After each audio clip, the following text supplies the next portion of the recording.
Sevan, you there? I am here. Oh, I think we're on. I was just looking at my Instagram, looking at the drama between the new California recall election. So we just went through the top 10 best male CrossFitters in the history of CrossFit. And now we're about to do the women. We're going to start at number 10. This is the official list of the greatest CrossFitters of all time. Brian Friends, best of 10.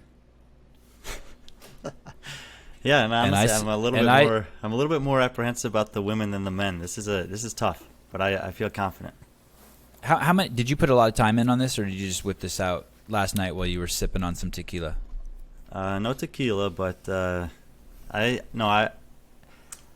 made a list when you asked me to do. I had a list, so when you asked me if I wanted to do this, I put together kind of a skeleton list, and then I went and did quite a bit of research and digging. I just wanted to make sure that I didn't forget anyone.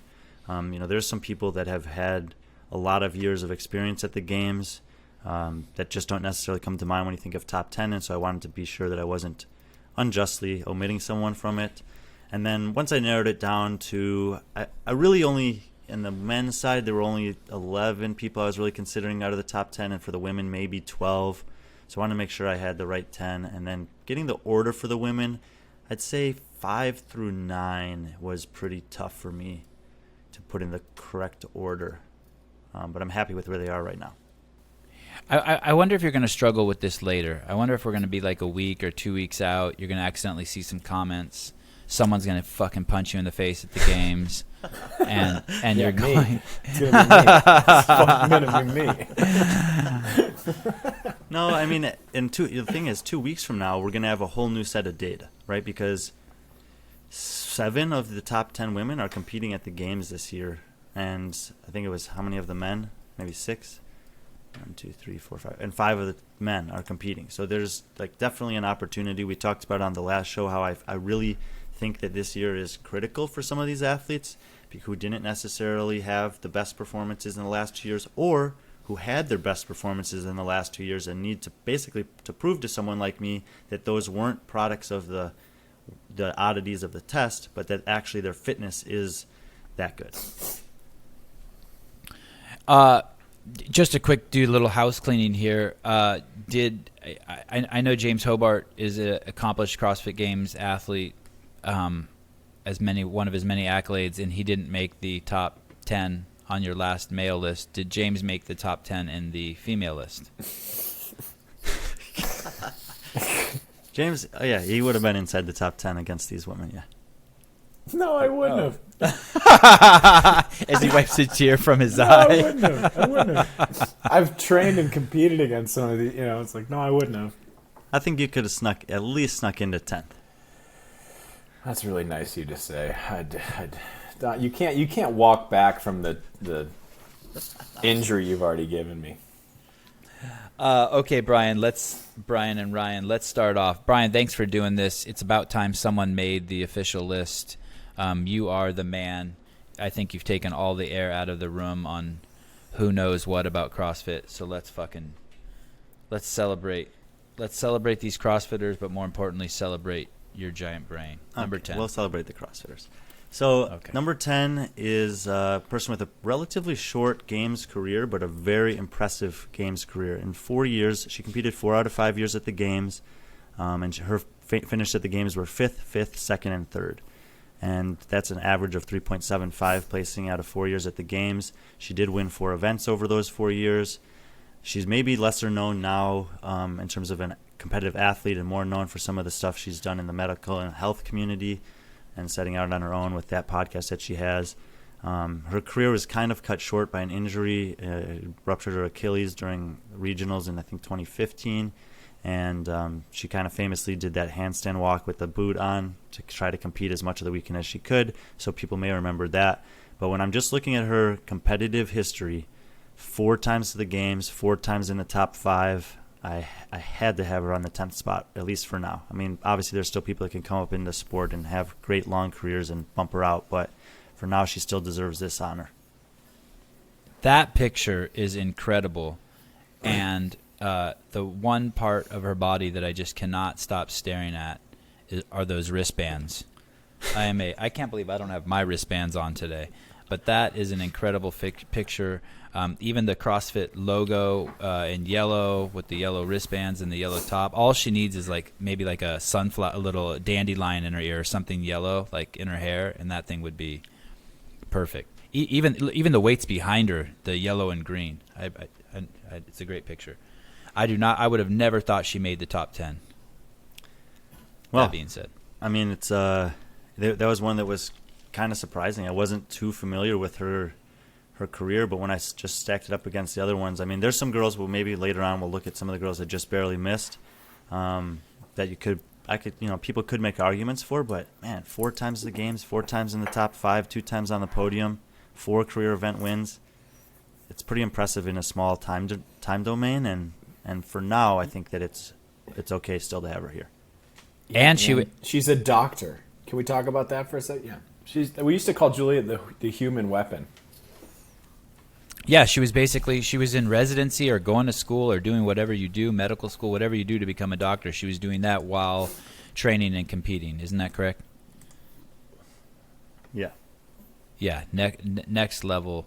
What was her first year, Brian, showing up at the CrossFit Games? I think she competed 2011, 12, 13, or 10, 11, 12, and 14, I think. Okay. So legitimate years. Yeah, she was 10 and 11. She was 5th, 2nd in 2012 to Annie, and 3rd in 2014 behind Camille and Annie. And it'll be very interesting to see who number 11 is when we get to after we get to number 1 to see if number 11 is Jamie Hobart. Who? You don't know the athlete, Jamie Hobart? Okay. This joke has maybe another half mile on it, and then I think it's totally dead. But I'm glad you're drawing so much pleasure out of it. Absolutely. That's why you're on the show. For pleasure. So anyway, 10 was a little tough. We can talk about 11 and 12 later on, and I felt like if anyone wanted to make an argument for those two, I could see it, but I'm going to go with Can Julie we see there. 11 real quick? Sure. No, let's wait till the end, Hobart. Oh, come on. Let's wait. And by the way, someone just wrote in the comments, I thought Hobart was buying a mic. Nick, I thought Hobart was buying a mic too. I've only sent him the link at least 2 times. It's supposed to be here today. We just did this podcast too early, but whatever. You're right, Nick. Sorry. If I get invited back next time, I might have a mic. You will always be invited back. Number 9. That's the only nice thing I'm going to say to you for the rest of today. Thank God. So number 9, getting into some modern era CrossFitters here. So we have Carrie Pierce. Carrie Pierce will be competing in her 7th CrossFit Games. In the previous 6 times she's been to the Games, she's been inside the top 10 5 of those times. Her rookie year, she was 21st. Then she had a 5th, 10th, 6th, 5th, and 3rd. That 3rd obviously was last year in stage 2 of the CrossFit Games at the ranch against 5 female athletes. She's won 3 events at the Games. And she's been pretty good in the, as we talked about in the men's conversation, 2019, 2020 are a little bit different. So when we're talking about these modern era athletes, we have some who've done really well at the Games in those 2 years relative to the other performances, and some who have not. Carrie's one of these that was fairly consistent in all of the recent years, obviously, and she was consistent in the sanctional circuit. She took 2nd and 3rd 2 years at Wadapalooza against really good fields. I think it was Tia and Sarah Sigmund's daughter who beat her there, and then she was 6th at Rogue Invitational the year she competed. So she's clearly up there amongst the best in the world right now, very consistent over the last 5 years, and comes in here at 9th on the list with an opportunity obviously to improve as she's still competing. Hobart, Nick just sent you $5 to put towards your mic through YouTube's donation option. Well, nick of time. You got a great handle. Thank you. Keep it coming. Brian, how far apart are Carrie and Julie Fouché? Like, I'm guessing they're not even close. Like, basically, you've by putting Carrie Pierce at number 9, the first thing that pops in my head is that number 9 is significantly better than number 10. Yeah, I kind of had groups of athletes, and so in the case of the women, basically 5 through 9 is one tier of athlete for me right now, and it was very difficult for me to distinguish between those. Like I said, Julie was kind of in the next group, and I just had her at the top of that group. I have a question. What if Carrie didn't finish third last year, where she finished? Does that make her? Does she stay in 9th place? I mean, assuming that it was somewhere inside the top 8 or 9 last year, I think she would still be in this position. Yeah, I think that there is a gap here between 10 and then the rest of the field. Huge gap. And she also, I mean, when she won Mary, she beat everybody. Like, she didn't just beat women in her field. She beat every CrossFit Games athlete, including the best male of all time.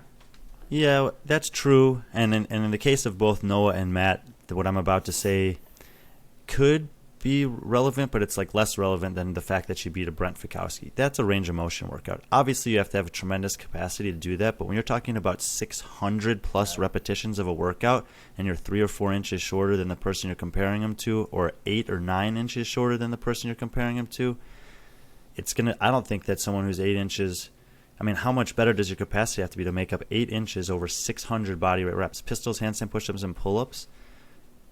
I mean, if Sevan and I were exactly the same fitness and I'm 5 inches taller than him, I could never beat him in that workout.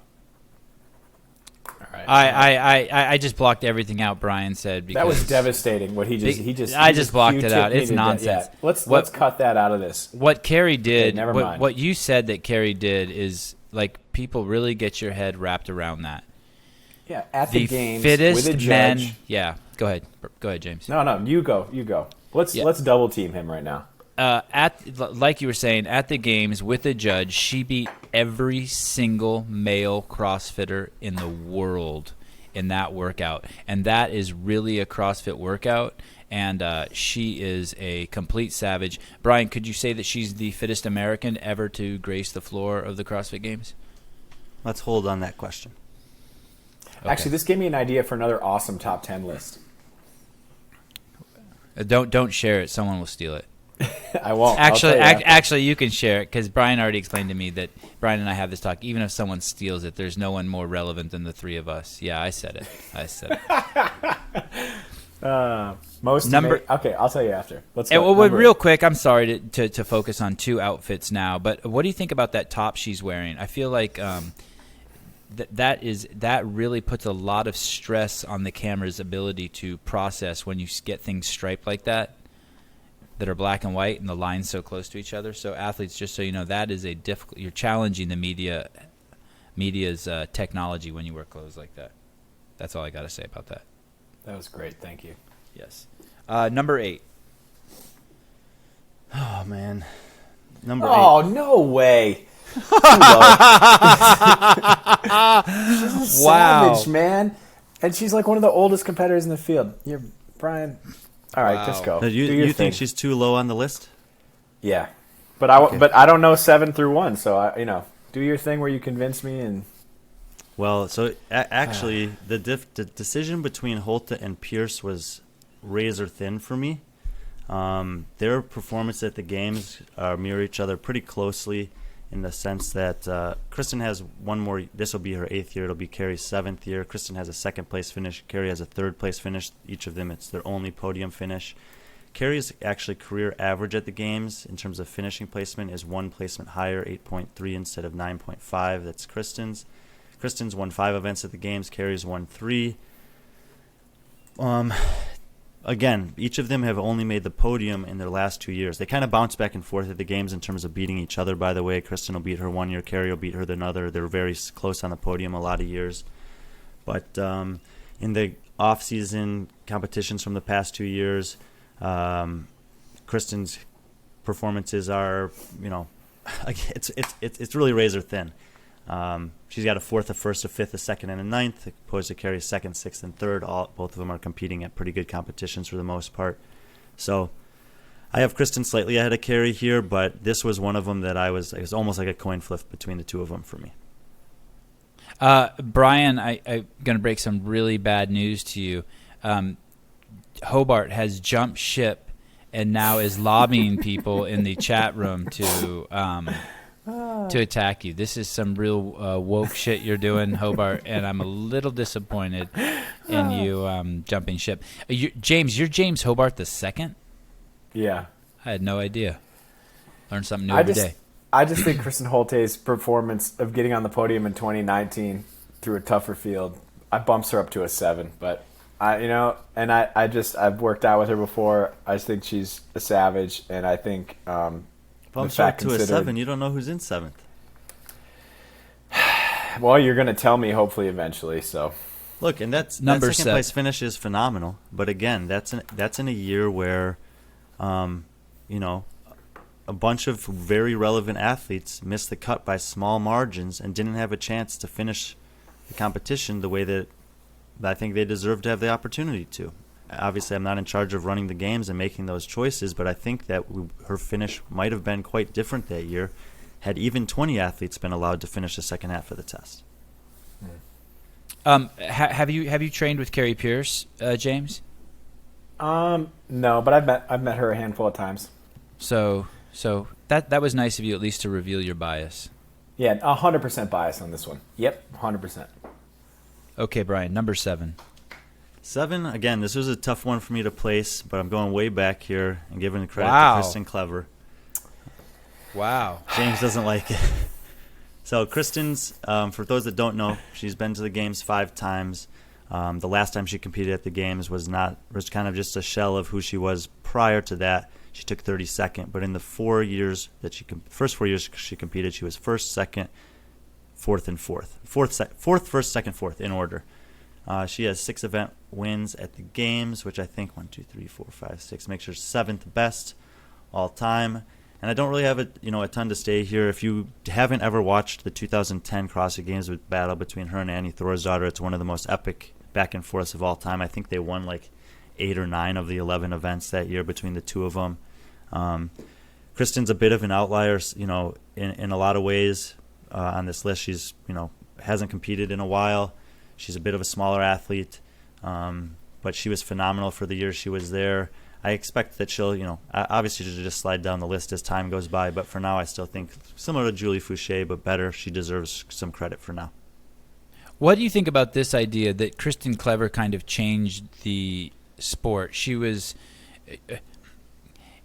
kind of showed women what they were capable of, and then everyone kind of took hold of that and ran with it and kind of left her in the dust. But I feel like she upped how much the year she won the games. How much did she win by? I feel like she really took the women's division to the next level, and then the next year after that, it went even one level higher. That year was basically her and Annie were pulling way ahead of everyone else. So it was some small margin over Annie, big margin over third place, and then the next year it flipped. Annie was able to beat her, and then she was 4th the year after that as well. And then that was basically the end of her career. One more appearance, but a 32nd place finish. So similar to Josh Bridges, we're just at the last year or two that they were competing. They weren't in that conversation, but I don't know, 4 years, 4 top 4 finishes, 6 event wins. Yeah, she was early on in the sport, but I definitely agree that she helped to forge the way ahead. I also feel this is kind of off subject here, but once you start placing 30th and below at the CrossFit Games, it's really basically 30 through 40th. I always picture sort of as a tie, a 10-way tie, because when you start getting into the people who finished at the bottom, the injuries start coming into account, people pulling out of events. There's just it becomes more circumstantial than really how well you did. I could be wrong on that. That's just the way I think about it. Like when I think about at the games, the closer you get to the top, the more each place matters. So I think there's a big difference between first and second, second and third, fourth and fifth maybe similar. Then you can say okay, 6 through 8, maybe 9 through 15 is kind of somewhat in and then the gaps get bigger and bigger, or the groups get bigger and bigger. What's the deal here, Hobart? Are you having kind of the same thing I am, that you think she's sort of a relic and that she wasn't even really competing in a mature sport, and so she shouldn't be on the list? Because I sort of had that with Julie a little bit, but with Kristen it definitely even comes in more. I'm not going to call Kristen Clever a relic just because I agree with you. No, I do. I agree with you on what you said. Athletes like her and Annie, I think they spearheaded a huge change in what was possible from the female athlete field, and just their attitude, demeanor, training approach. But I just think the more current competitions and performance in more current competitions weigh so much heavier in this. I don't know if I would keep her in the top 10, I think, but not 7, not ahead of Carrie and Kristen Holte. But I also haven't looked at the data, but I would have put Graham ahead of Dan Bailey in the men's list. Because he has a championship. Right. Yeah. But, poor Brian's the poor expert. Brian. Poor No, Brian. I'm just Brian's, here to take punches. You want to talk about Graham and Dan? No. Let's do that on the next show. We have Hobart on. We'll have Hobart on later this week, and we'll bring up that. Look, I hear what you guys are saying about Kristen Clever, and if Kristen Holte and Carrie Pierce, like their best performances come in years that is just hard for me to weight extremely heavily. Their podium finishes relative to other years. If they come back this year and place in the top 5, then I will not bat an eye, and I will move them ahead of Kristen Clever easily. But if they come back this year and finish 15th, I don't know. Fair. Number 6. 6, this was probably the most difficult person for me to place on the list because she's had so many things happen to her off the competition floor. She's, in some ways, it's similar to a Fikowski and Vellner's situation. So she shows up to the games. I have the wrong thing pulled up here. Yeah, she shows up to the games 2015. Is that right? 2015 was her first year? Yeah, because third, fourth. And then things kind of start falling off the rail for her. And she has, obviously the 2019 season's kind of weird, but she doesn't make it through the cuts. She finishes 21st. She comes in the 2018 games she had to withdraw due to injury. The 2019 games she finished 20th, and then 21st last year. So when you look at these 3 performances on the heels of a third, and a fourth, now we're sitting here wondering, like, well, who is this athlete and what is her real potential in the sport? The other thing is, relative to everyone inside the top 10, she has the least number of wins at the CrossFit Games. She's only won 2 events, Fibonacci Finale, that event that James was talking about earlier, and Heavy DT. But this is the really weird part. In the midst of having bad performances in the last 2 years at the Games, she competed at 8 sanctionals. She won 4 of them. She was second twice to Toomey, and she was third twice, also both to Toomey, and one time Jamie Green beat her before she changed her last name, and one time Carrie Pierce beat her.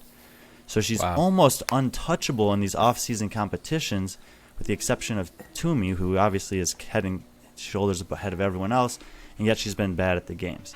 Why has she been bad at the Games? Go ahead. She won the Open 3 times, right, Brian?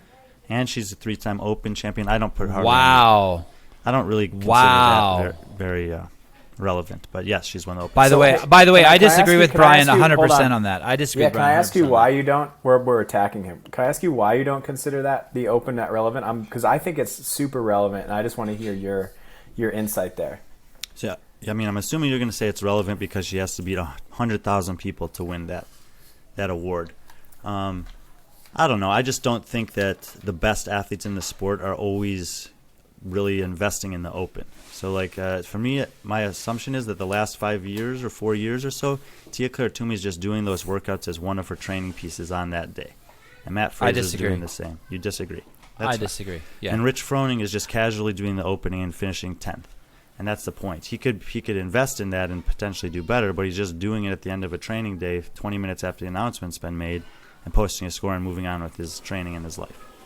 And I think that there's a lot of people that do that, whereas at the CrossFit Games, if you're following the athletes that are preparing for the Games right now, they are preparing in every single way and focusing every detail of their life to be an optimal physical and competition performance for the CrossFit Games. So your performance at that event trumps any Open performance to me, and it's not even, to me, it's a negligible conversation. But you guys are free to disagree.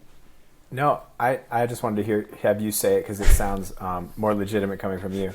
Do you think Sarah is an athlete who suffered from peaking too early because she performed so well in those outside competitions, regionals, the Open, and she performed really well at the Games, but I always thought she had more in her at the Games. A lot of people, and I'm one of them, think that if we could just figure out how to get her to perform at her best performance, that she could be the one to challenge Tia. She seems to have all these things, and it just hasn't come together at the right time in the right way.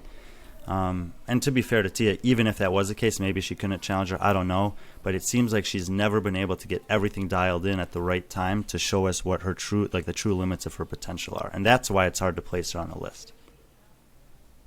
I thought she was going to be the next Rich Froning in 2015 or 14, whatever her first year is. She showed up at the games.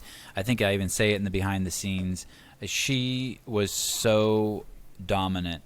And going back to the Open, I disagree. I don't think it's even relevant what our opinion is of whether people give it their all or not. There is such little room for error in the Open.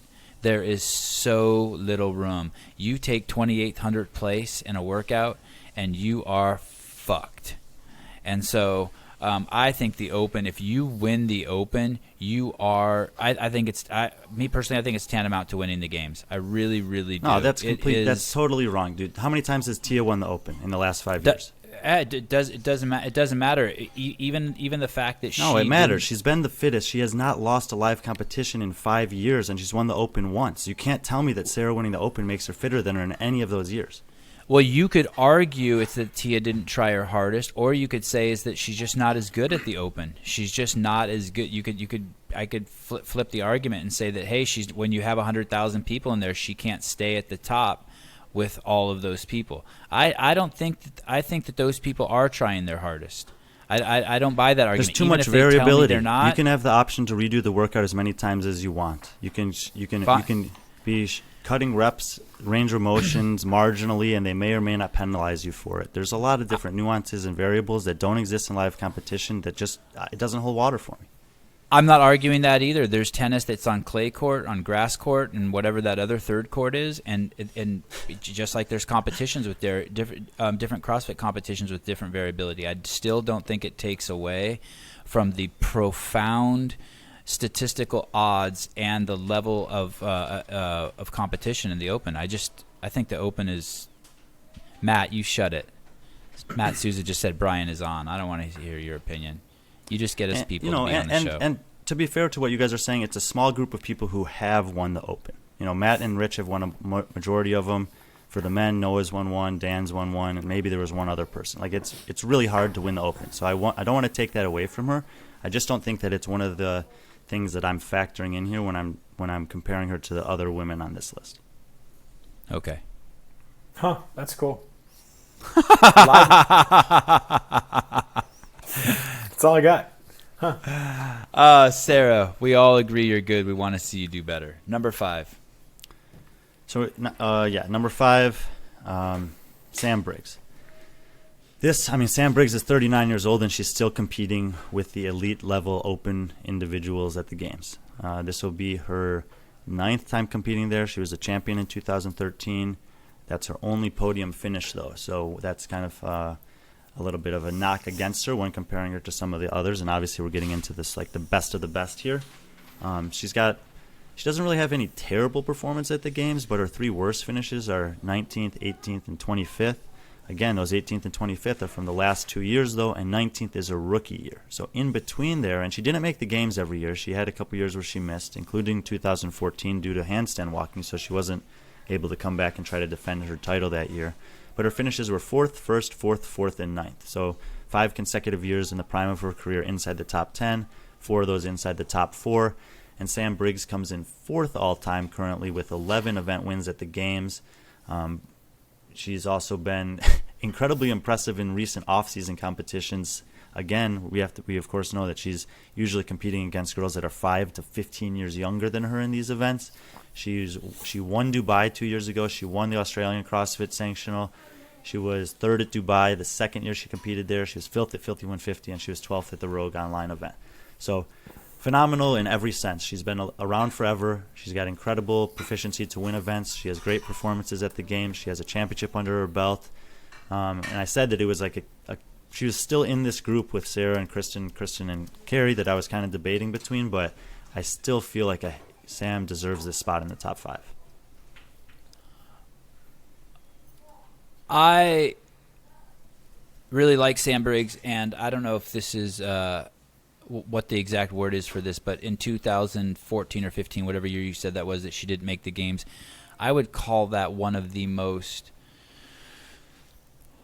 man, is the word heartbreaking, controversial, noteworthy topics around her, because it really changed the games that year in terms of the validity of that win for those of us who were watching it closely. Kind of like it, validity is a little strong, but kind Sevan, of like how it changes the year. landscape that Matt's not in it this year. That was the same year. So Sam would have been the defending champ. She didn't qualify. And then Cara was up there battling with Camille for the title that year, and she had to withdraw. So potentially, the two fittest women that year weren't able to finish the competition or even start it. Wow. Talk about having the stars align for Camille. So that means Camille's not in your top 4. Ooh. Well, Very good call. Good call, Hobart. And also, I just want to say real quick, Nick Does that mean says she's number 11? Does that mean Camille's number 11? Is that your guess for number 11, Hobart? 11 or 12, yeah. Okay. Sorry, go ahead, Hobart. Nick from YouTube says that how many people do well in the Open and then end up last in the games? Yeah. See, so that's really revealing that comment, because they're different. They're different competitions, but they all are still in that CrossFit ecosystem in terms of where the test is coming from, and the test is coming from the company that defined the fittest, or the man that defined the fittest, Greg Glassman. Brian, who has the most Triple Crown wins? So, like, win the Open in the year, win the regional, win the games. Wow. Well, Tia's only won the Open once, and I think it was it this year? Or did she win it there last year? So I'm trying to think of any women. Maybe, I don't know if any woman has ever done that, actually. Maybe Sam. But I think Matt and Rich have done that a couple times, right? Oh yeah, on the men's side, Rich won it probably in 3 times in a row: 2012, 13, 14, and Fraser. He didn't win the Open every year. He didn't care to the couple years. But I think he did maybe do that in 2017 and 2018. So I'd say Rich probably has 3 and Matt has 2, but I'm just guessing. Is Samantha Briggs top 3 in the most mentally tough /disciplined athletes? I mean, like, has anyone competed harder for longer? Not a soul. Maybe. I mean, there's only 3 athletes in the history of the games, men or women, with more games appearances than her. Wow, who are they? Annie Thorsdottir, Ben Smith, and Rebecca Voight. There you go. That's rarefied air. That's cool. And I'd like to argue this for Sam Briggs. If she was at the games, she deserved to win the Spirit of the Games. So any year that you see someone won the Spirit of the Games and it wasn't her, you know that there's a political bias. Because I'm telling you, from being down there on the field with her, there is nobody who compares to her in terms of camaraderie, presence, attentiveness to her fellow athletes, attitude. She is in a league of her own. Yeah, Briggs is awesome. That's cool. I like that a lot. 5. You got 1 out of 10 right so far, Brian. You're getting there. Oh shit! But you got to weigh the one. You got to weigh the ones at the top more heavily. Yeah. We'll see what happens here. If you get the next 4 right, Brian, James will let us publish this show with his picture on it. Well, we'll see then. Hey, and by the way, why is the hot link to watching this show live not a picture of me and a picture of Hobart? I know, and it's not a great picture. I'm going to send you guys some different pictures. It's a great picture of you. What are you talking about? I mean, that came from Torrin, Emmy winner. Yeah, great. Torrin Simpson, he killed it. That's a great photo. Okay, Brian, number 4. Number 4 is the person I think is the fittest to have never won the CrossFit Games. It's Cara Saunders, formerly Karma Webb, and Cara Gordon. So if you're trying to look up the totality of her competitive career, you need to check those things out. This 3 names. She was Saunders, Gordon, and then wait. What was the order her names went in? Gordon, Webb, Saunders. Okay, I didn't know that. I didn't know she was a Gordon. Anyway, Okay, so this will be her 9th time competing at the games. She did have to take a year off 2 years ago to give birth to her child, and she came back last year and competed in the online version, but she didn't make it to stage 1. She just missed by like 5 points advancing to the final 5 last year, so she ended up taking 8th. Her first 2 years of the games were okay, 19th and 12th. Then she had a 5th, 7th, 2nd, and 4th. She also had that year in 2014 that we already referenced where she would have finished 1st or 2nd, right up there with Camille if she was able to finish the weekend. Ultimately, she had a pinched nerve in her shoulder and wasn't able to see it through after a couple push-pull, and then the midline madness workout was just too much for her. She couldn't go on. So she's had a couple of unfortunate close calls, that being one of them. And then obviously in 2017, she only lost by 2 points to Tia. It was that epic finish on Fibonacci finale. That was a pretty heated and controversial workout because there was a 2-2-2-3 competition because the 2-2-2-3 intervals were earlier in the day where her judge had said she could go ahead to finish, but she still had 3 more reps to do. So she thought she'd done this in a workout. Then she had to wait for a scoring review. And at the end of the day, it came out at 2 points. And it's not, I'm not sitting here and trying to say she was fitter than Tia that year. I mean, Tia, is a worthy champion. Obviously, it was her first title also, but that's how close she's been to winning a couple times. She's comes in right behind Sam in terms of number of event wins at the games, having 7. And in the few off-season events she's done in the last year, she took a 1st and a 3rd. 3rd was at the Rogue Invitational. The year was online competition where she was competing at 2 and 3 in the morning, doing those workouts against girls from all over the world. So, again, I think that Cara is, it's a little bit up and down. There's a little bit of misfortune in some of the years for her to not be able to maybe have, even as good as her resume is, it could be better. But she's made it her way over to the U.S. She's got a couple weeks to get ready here, and I think she's poised to have another good performance at the games this year that could only potentially bolster her resume. The little bit I know all of the athletes from my interactions with them, she is I don't know what the words are for this. Her competitive nature is crazy. It is so intense. She is she's a win by any means necessary kind of gal. When Brian and I most recently interviewed her, were you on that podcast where we interviewed her, Brian? Yeah. She presents a little more happy-go-lucky than I think she really is. This lady is a warrior. She is. She doesn't mince words. She is. She's not worried about making friends out there. She is. She's a killer. It's really. Something is definitely unique about her. I agree, and it was. I didn't feel like I could make any case to move her higher up on this list. I did, honestly, as I was talking to you guys about Sam, if someone wanted to move Sam ahead of her, I wouldn't probably dispute it too much. But overall, I think Cara just has a little bit more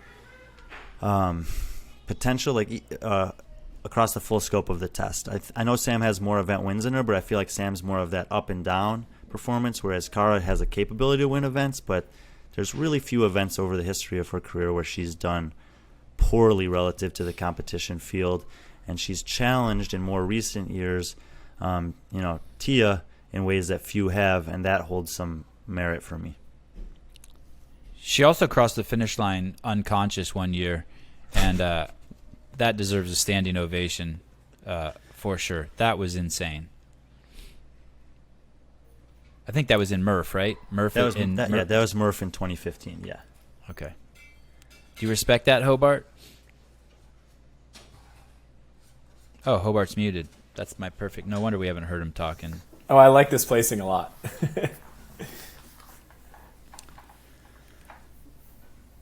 Number 2. Number three. Number 3. Should we skip number 3 and just go to number 2? Well, there it is. Number 3, Katrin David's daughter. So now we're getting into the realm of multiple times games champions. And Katrin comes in 3rd here. This is also going to be her 9th year at the games. So that's the same number of games appearances as Cara Saunders and Sam Briggs, all of whom are still competing, obviously, in the sport. She had a rough start her first 2 years at the games where she was 30th and 24th. But when she came back and won in 2015, she's been inside the top 5 for 6 consecutive years. First, fifth, third, fourth, second. And I don't really know if there is more to say about her, but that alone is enough to keep her inside the top 3 for now. She has 13 career event wins, tied for second most all time amongst women with Annie Thorisdottir.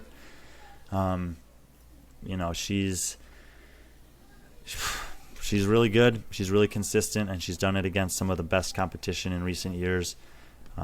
She's earned her spot here at number 3. One of the most charismatic athletes, I think. I think she's taken what she has and run with it in terms of all categories. Her fitness, her personality, her presence in the space. Always super easy to interview behind the scenes. Always available. Doesn't seem to be caught up in her head when she's, when the events aren't going on.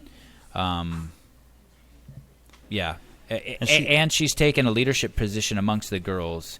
I think amongst that women's class, her presence is for surely felt. She has incredible presence when she walks onto the floor or in the corral. Sorry, Brian.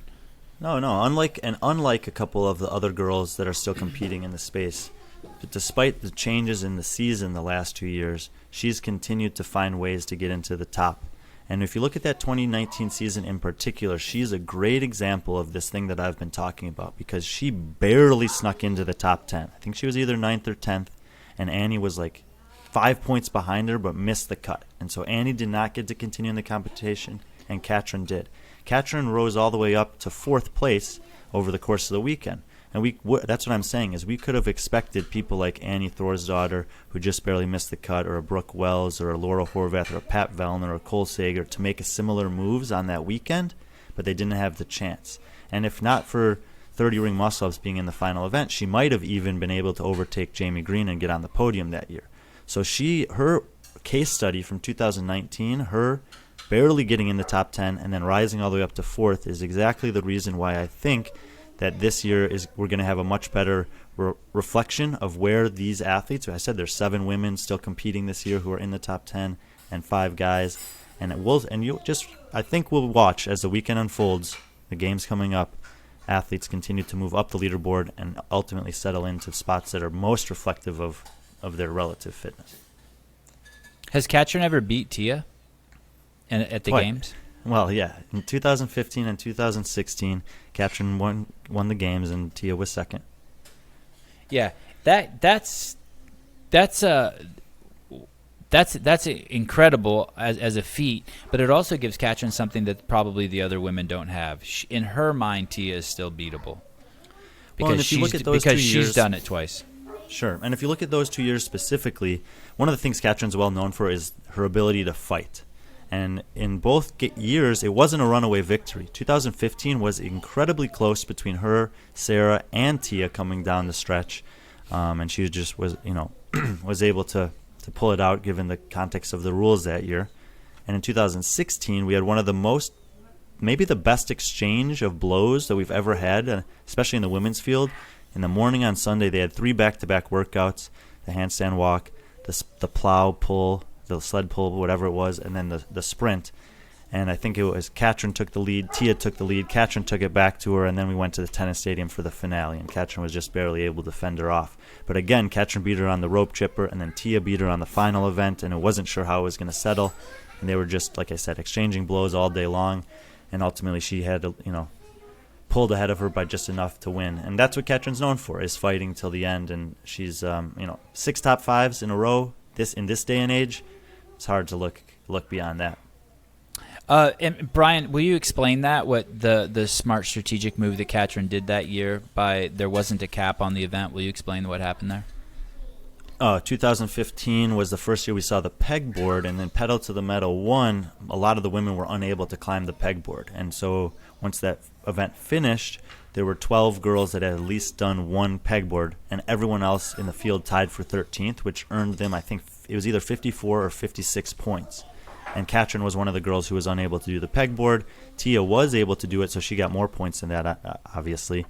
And those 56 points, I think Katrin's total margin of victory that year was like 52 points. So she would have lost the games if she received 0 points for that event. And I kind of think that in that scenario, because it was a new implement, Dave did not brief that they would have to do it before the games, as we talked about with some other things. I think it would have been more appropriate, not to say that they should have been disqualified for moving on in the competition, but it's just like, okay, you accomplished 0 reps in this workout, you get 0 points. This year in the quarterfinals, I could not do the 185-pound snatch, but I couldn't enter a score of 0. I had to enter dash because I couldn't even complete the first rep. And so I think that makes sense, especially when you go back in history and think about the 2010 CrossFit Games, when the story goes that Dave Castro was there on the sideline saying, if this dude, who happened to be Rich Froning, can't climb the rope, we're not going to give him the championship. We're not even going to let him go on the podium. And you fast forward 5 years, and the CrossFit Games champion is someone who could not do the pegboard. Not only that, but while all the other girls were struggling for the entire duration of the event to do the pegboard, she, because there was no minimum work requirement, so credit to them for knowing the rules here, chose to not even try in the back half of the event, just get her forearms loose and warm, and then ended up killing pedal to the metal too. But I think also that speaks to why Katrin's always been such a threat, is because she looks at the totality of the competition. Like, she's always been someone who's like, yeah, she's super fit and she prepares, but she doesn't just look at like, what can my fitness do in this workout? Like, she's thinking about every aspect of the weekend to grab points, and that's why you see her like climb into the 2019 games, and then 2020, and then continue to push to the top of the leaderboard. Right, and it's not taking anything away from her and Ben's ability to strategize that. They may very well could have said, well, this event, we might not get a pegboard. If you fail it 3 times, there's no minimum work requirement. They didn't tell us that you have to continue to try throughout the thing. So if you're not going to get it, just accept that. Accept whatever your placement ends up being and get ready for the next one. And if that's the conversation that went on and they executed that accordingly within the rules, then I would say that that's not a problem with what Ben and Katrin did. That's a problem with the fact that CrossFit still decided to give all those athletes 50-something points for doing nothing. Bam. Do you think there should be a minimum work requirement on all workouts? Not necessarily. Like, I didn't think that there was needed to be a minimum work requirement in that example. I just don't think you should get points for doing nothing, and especially if you don't try. I like that a lot. I think there should be a minimum work requirement. Number 2. Oh, sorry. You want to say something, Brian, to that? No. Number 2. Number 2, Annie Thorsdottir. So she's, in some ways, she is Katrin's mentor. She was the one that Katrin first saw on the TV in Iceland that motivated her to get involved in this sport. She went to her gym and started training with her, and obviously has come up and been, in some ways, Annie was the face of the sport a long time ago. And Sevan, you said that Katrin has become kind of a leader, forging forward for the women in the space now. It's kind of cool that they both come from Iceland. And Katrin's not just following in her footsteps on the floor, but also off the floor. This will mark Annie's 11th time competing at the CrossFit Games. Wow. She's 2-time champion in 2011 and 12. She's got 2 second-place finishes, 1 third-place finishes. That gives her 5 total podium finishes on the Games, which is second all-time for the women and tied for second all-time overall. She has 13 event wins at the Games, ties her with Katrin for second most all-time. And then, it's really incredible. Like, she's only about 12 or 13 months post giving birth to her child, and she's qualified again for the Games this year via some different formats, and I think against even her own expectations. She is remarkable in every single way, and it was an easy choice to put her number 2. Oh, that's good to hear.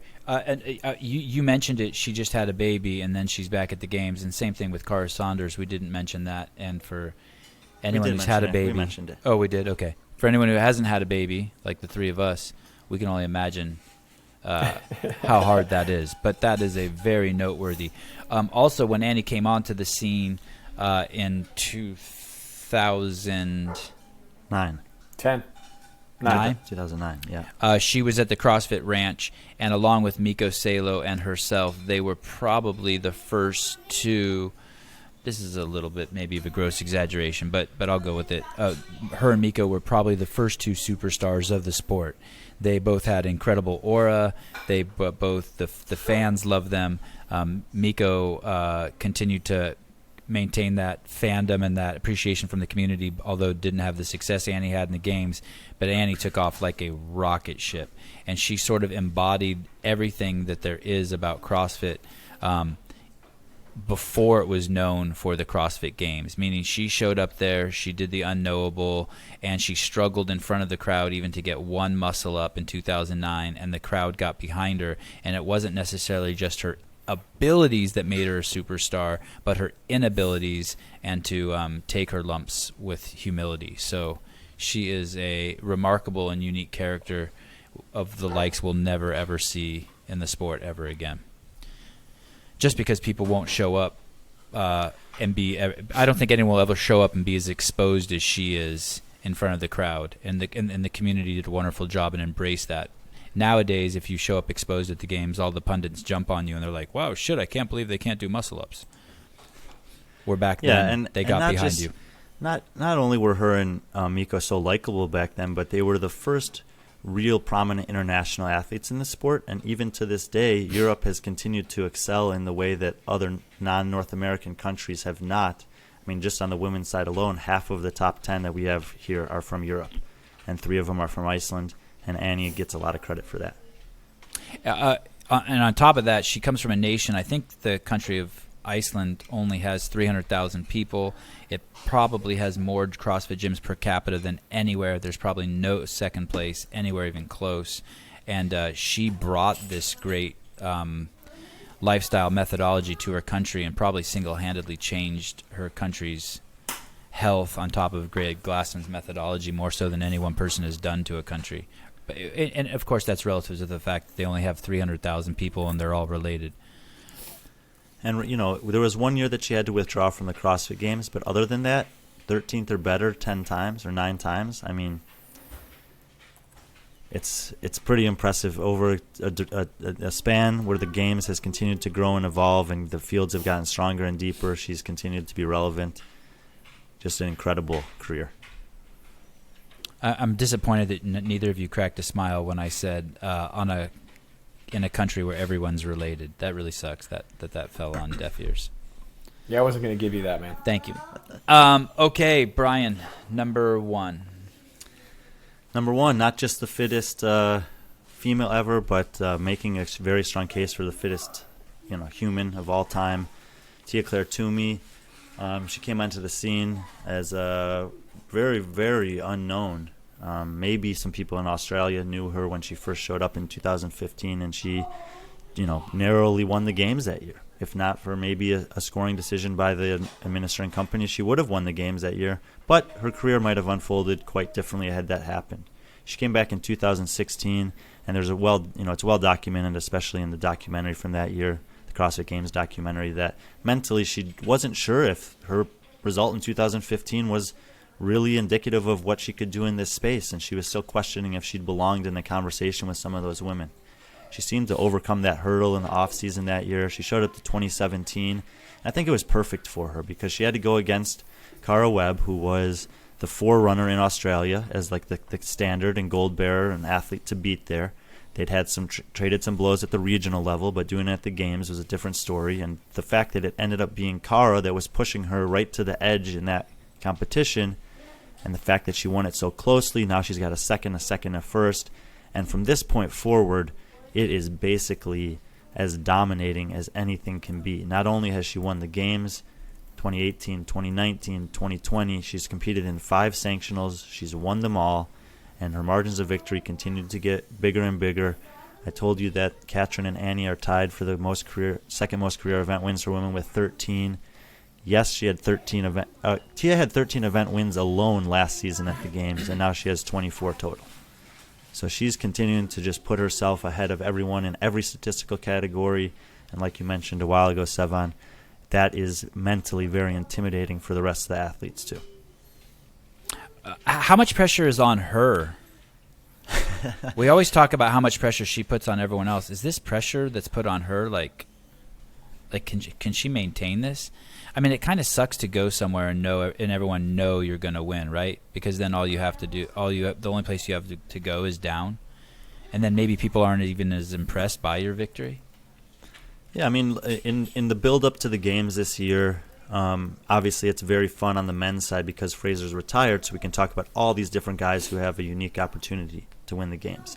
And on the women's side, basically when anyone's asked me, I'm like, okay, well, I think we should basically not talk about Tia until the games. And then let's talk about what she's doing there. Is she continuing to dominate? Is she dominating by more? Has the field caught up to her? Is she sliding back? And then after the fact, there's plenty to talk about. But yeah, because it's I think, I can't remember which one of you guys said it, it's like almost a foregone conclusion. Like if she shows up, she's going to win because she has for so long. That's a great question of how that affects her and her coach and her team's preparation. How do you handle that? Just like knowing that the whole world expects this of you. I'm hoping she blocks it all out. Because like we shouldn't take anything away from her. It's not like people wouldn't like give 5 years of their life to beat her. I mean, people want to beat her. There's no question. Oh, yeah. I mean, all the girls that are competing there that have, podium finishes, top 5, top 10 performances and have been to the games 5, 6, 7, 8, 9 times before, they'll certainly feel like they have the experience and the fitness and the capacity to win the CrossFit Games. But you have to go through this person to do it. And so far, since 2016, no one's been able to stand in her way. And you know what is good? The fact that she is still doing it, and this is the women who are still competing should appreciate this. If you beat Tia, that will be amazing, and it will catapult you. Whereas opposed to whoever wins the CrossFit Games this year in the men's division is going to have a little bit of that shadow on them. Everyone's going to say, yeah, that was the first year Matt retired. So as much as you might hate her, the fact that she's in there and so dominant, it also is a tremendous opportunity to really catapult yourself and really stake claim that you are the best ever, even with one win. As long as she doesn't shit the bed or something, like drink some pond water in Madison and shit herself the rest of the week. That's always the thing with CrossFit is you get one chance at the games. It's one weekend. And if you happen to be sick, if you happen to tweak an ankle early in the competition, food poisoning, who knows what it could be. Like all those little things could offset the whole weekend. But despite any of that, look at the success she's had. James, he actually asked me a question earlier in the week. He's like, what if Mallory O'Brien beat Tia this year? How high up on your rankings would she jump? And I didn't really know how to handle that because one of the things that I first looked at when I was making this list is everyone who I'm including here has been to the games at least 3 times. If you've only got one appearance, 2 appearances, I didn't even consider you for this list. Damn. Hobart's stunned. He's either judging us or he's stunned at how incredible the two of us are. No, I'm just thinking about this. I'm still thinking about the Annie Catchard thing, but I definitely think Tia's number one. I'm super biased toward Tia and Shane. I think they're awesome. I think her dominance, poise, demeanor in the sport is like unparalleled. I mean, she's as physically dominant comparatively as Matt is, but like energy she brings into the games is amazing. I'm a huge Tia fan, so super biased here. She's 1+. The good thing is, Hobart, if you are struggling with the placement of Annie and Katrin, that all of these girls are in the games this year. So when we review this list after the games, those second, third, and fourth place,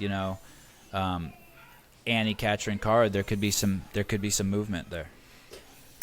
Yeah, I just think Katrin has a much better games. I feel like Brian just has like a soft spot for like CrossFit Legacy.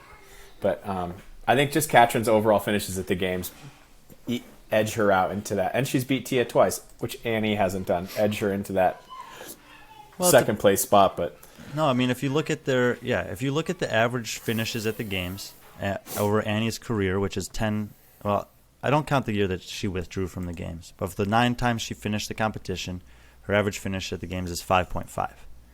And if you look at Katrin's, it's 8.75, but if you discount the first 2 years that she competed, then it's much better than Annie's, yes. So I can see where you can make that argument. And in the years that Annie and Katrin have competed against each other, especially once after Katrin's first 2 years, Katrin's beat her a bunch of times, sometimes by small margins. But Annie did beat her in 2017 and that field was, to me, that was the best women's competition of all time, the 2017 games. Those finishes went Tia, Cara, Annie, Sarah, Katrin. So that was a pretty impressive list. And then several other athletes were in the top 10 that you'll recognize. Tennille Berline is an outlier, but then Kristen Holt, Jamie Green, Sam Briggs, Carrie Pierce, Alessandra Pacelli. So that was a really impressive year, and Annie was able to do that, to beat Katrin that year. I think Katrin, she's still pretty young too. I think she's 28, and she's got the potential to certainly overtake Annie on this list, but I didn't feel comfortable making the move yet. What do you think, Hobart? Did he convince you? Did he slap the No. shit out of you? No. Okay. He did. He beat me with that Q-tip again, but Okay. The other thing is, He's I not don't done. think- No, it's that they both have 2 titles, obviously, and while Katrin's did come against Tia, to me there was a little bit of, I just don't like that decision by CrossFit in 2015. It seemed to me to be against their MO based on the prior history at that time in that particular event. And Annie's win to me are completely untainted. Like, there's nothing that questions the fact that she won those 2 years. that's a better argument. And- I don't want to give that to him right now, but And look at the year Annie didn't win her first year at the CrossFit Games. It was all around ring muscle ups. It was the Rich Froning, Matt Fraser phenomenon. They collapsed on one event. That if she would have had just a little bit of practice on, maybe she would have won. How close was she to? but that would you could use that same argument for the pegboard thing related to Katrin. I don't think that's like. But though I think, Katrin's, it's how she dealt with it, I think, is that Brian's saying. Not to blame her, but how CrossFit allowed her to deal with it. okay. I'm glad that you brought that up, though, James. It is a good conversation. I thought those were the clear top 3. Well, 1 and then 2 and 3 was pretty obvious, but like I said, I wasn't ready to move Katrin ahead of Annie yet. If Katrin podiums this year and Annie finishes, lower than that, then maybe I would. Is Tia a better CrossFit athlete than Matt? Fraser? Yes. I don't. Ask me that when Tia retires. I don't know how to answer it yet. Okay. It's you just choose one of the names, Brian. You either. I'll help you. You say either Matt or Tia, and we'll know what you mean by that. Yeah, I can't do that though. I need to be able to give you a solid reason, and I don't feel like I've investigated enough to do it yet. Oh, what do you? Sevan, give me what's your response? I think the Matt or Tia. That's how you do it. Matt or Tia. Statistically, it's Matt. In my heart, it's Tia. Tia is just, it's crazy. I don't even like to talk about how good she is because I feel bad. Like it takes away from her future wins, or it puts too much pressure on her. But she's something else. And then of course, man, I don't know. I'm not as smart as Brian, but there's also that last event that Matt Fraser did for the entire CrossFit world. The one where you talked about, Hobart, where he said, should I turn it on now or whatever. I mean, that one event, what he showed the world, I mean, he didn't have to do that. And he still crushed, yeah. I'm going to say Tia, but I'm open to being wrong. If she doesn't win this year, it's Matt. Yeah, that's how I feel. Do you want to see the girls that just barely missed? Yes. Yeah, I want to see 11 and 12 let's see and number 11. 13. How close were number 11 and 10 before we see number 11? I had her in There there. you go. Told you. Camille. I had her in there and bumped her out at the end, the last moment. So, okay, so that was hard. That was hard. And Yeah, and why is that? What was the deciding factor? Who has longer hair, or? Jeez. No, I mean, I just you look at Julie only competed 4 years, fifth, second, third. Camille went to the games 9 times, which is quite substantial. But outside of that first place finish, her other 8 finishes were all worse than Julie's worst finish. They both won 4 times at the games. Yes, Camille won that one year, but we've already talked about how that year was like the perfect storm for her to win. Cara had to withdraw. Sam didn't make it. She still beat Annie that year, and Julie finished 3rd that year. So it's not like it was a completely void field. It was an incredible year for Camille, but it's an outlier relative to the rest of her performance at the games, whereas Julie's performance at the games were very consistent and overall better. Isn't that punishing, though, Camille, for the fact that she went to more CrossFit games? No, And because that doesn't let's just seem take out her 4 best years out of 9. She was 1st, 6th, 8th, and 9th. Julie's only 4 years. She was 2nd, 3rd, 5th, and 5th. Damn. So it just depends on 12? if you take longevity or excellence over a small period of time. But even if you pull out, Camille, we've given her 9 chances, and her best 4 finishes, only one of them is better than any of Julie's top 4 finishes. I know. That makes me feel But like the one there's is the one. Yeah, it makes me feel like there's some flawed thinking in that, but I'm not sure. I'm not sure if I can articulate it yet. It depends how highly you weight the championship, James. I'll give you that. And in this case, I'm weighting it less than the 2nd, 3rd, 5th, and 5th performance. Yeah, I can tell. 12 is someone who definitely can break into the top 10 depending on performance in the next couple of years. She's still super young. She's already this will be her 7th games. She has 3 event wins at the games and 3 top 10 finishes. And out of all 6 years she's finished the competition, nothing worse than 16th. So she's still got a big chance to move up. This is her 7th games? Yeah, it's crazy. So her first game she was 19? 19, 20, something like that. Yeah, she might be 27. That's wild. Someone wrote, "Can Sevan make a list of the hottest CrossFit athletes of all time?" And then someone else wrote, "He only has 2 people on the list: Rich Froning and Travis Mayer." Am I that transparent? Yes. I'd put Brook Wells on there. When I did the CrossFit podcast, I tried to say her name in every podcast in the beginning, like I say Travis Mayers now. I think Brook Wells is absolutely stunning, and there's something quite angelic and like peaceful and fun about her. She's awesome. Ryan, scroll through some of the rest of the list. Let's see if anyone catches Sevan's eye. Number 13, Becca Voight. Yeah, real quick, let's stop at Becca Voight real quick. This girl, Becca Voight, this lady is I would put her in a unique category. Her and Ben Smith deserve their own category, I feel like, of CrossFitters. They've really bridged the. They've been there for the rest of the best athletes in the world to beat up on, and they've given us continuity throughout the years, and they are unique. I'm not sure how to. Do you want to jump on that and help me?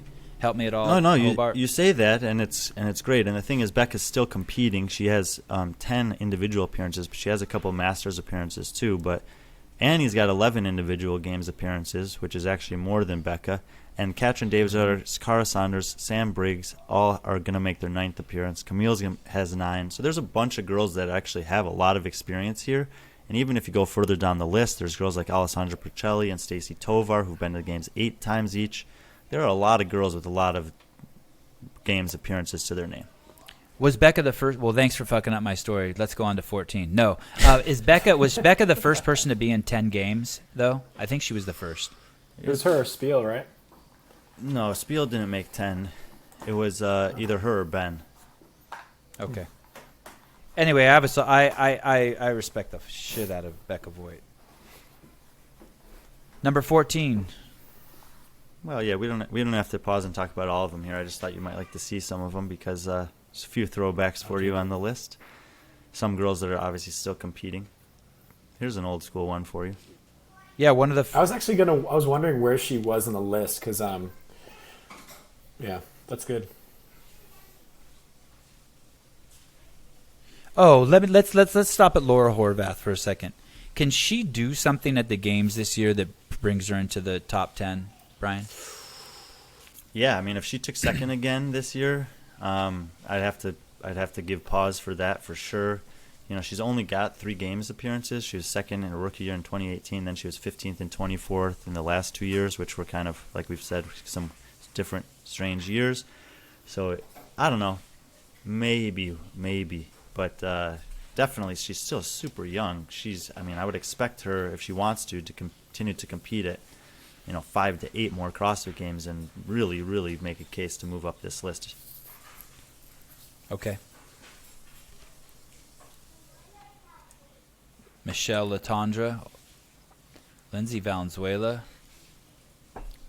Wow, is this the youngest person to be on this top 20 list?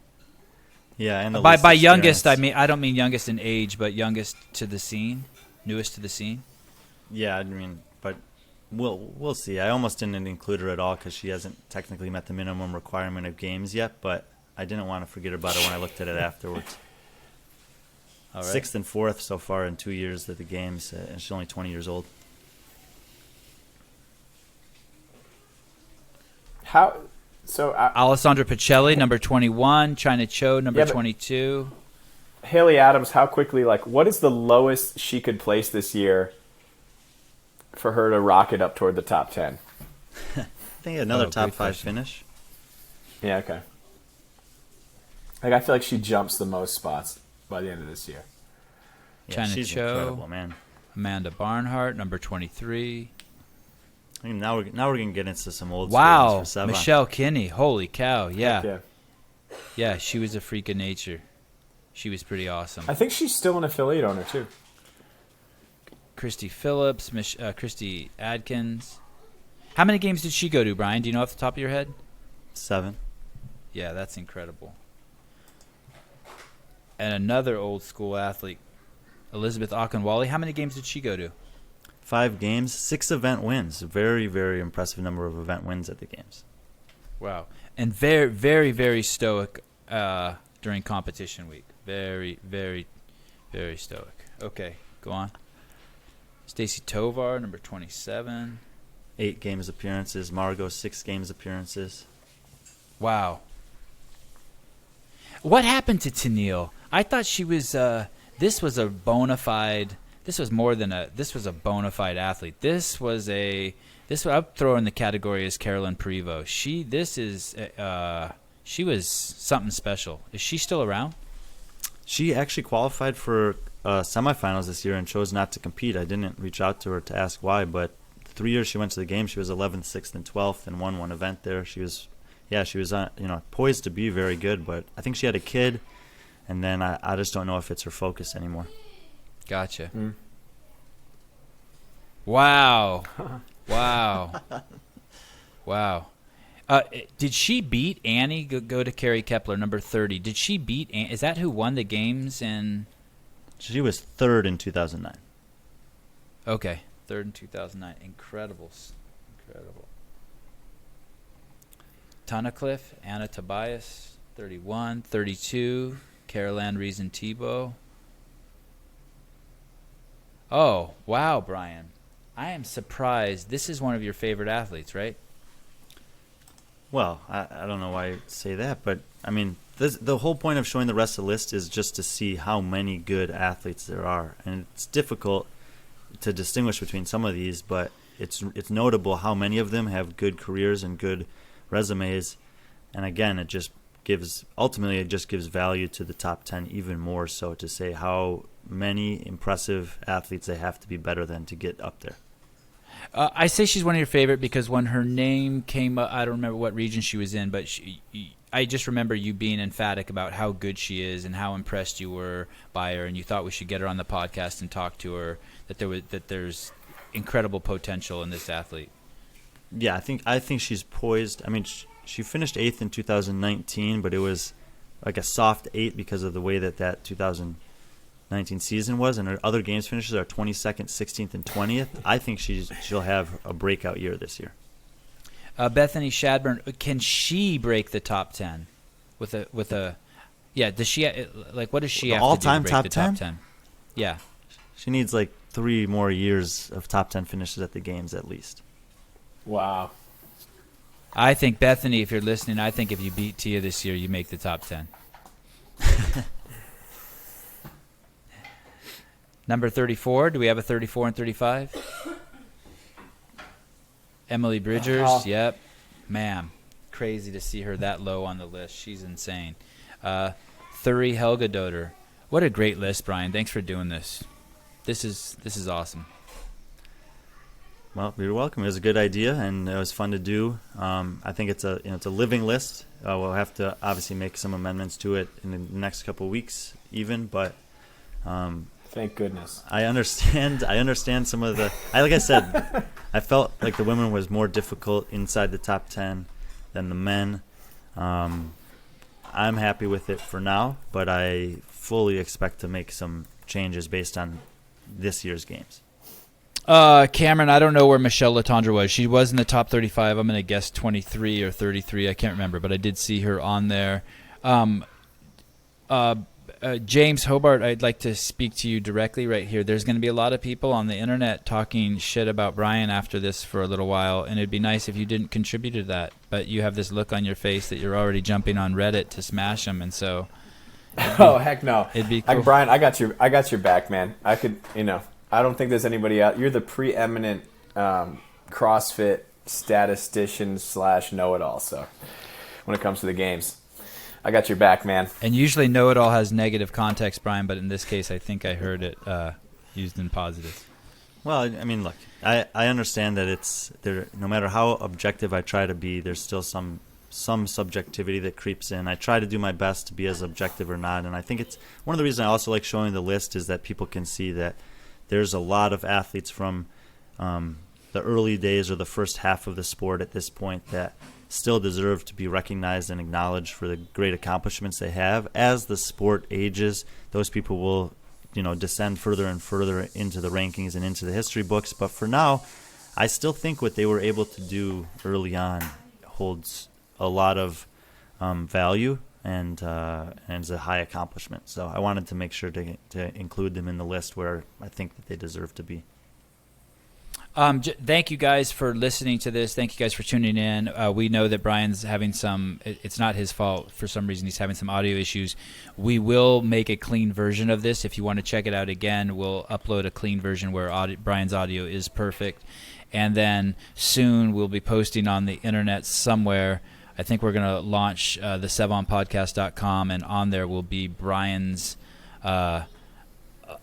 official top 10 best of all time in both categories, and it's really, in my opinion, and I think anyone with a brain's opinion, the definitive list for CrossFit rankings, the best in the world. So there's that. James Hobart, thanks for giving us time on Sunday. Brian, thanks for exposing yourself to the world. I know it takes a lot to put that kind of stuff on the line for everyone to talk shit about. Peace.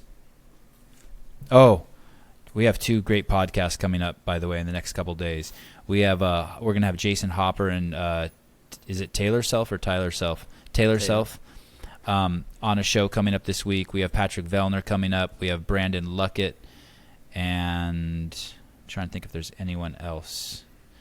And we have Jason House, the CEO and sports agent from Iridium Sports Agency, and I think he represents more MMA fighters than anyone in the world. We have him coming up on a podcast also. Ryan, thank you for everything. Matt Souza, thank you. You guys did great.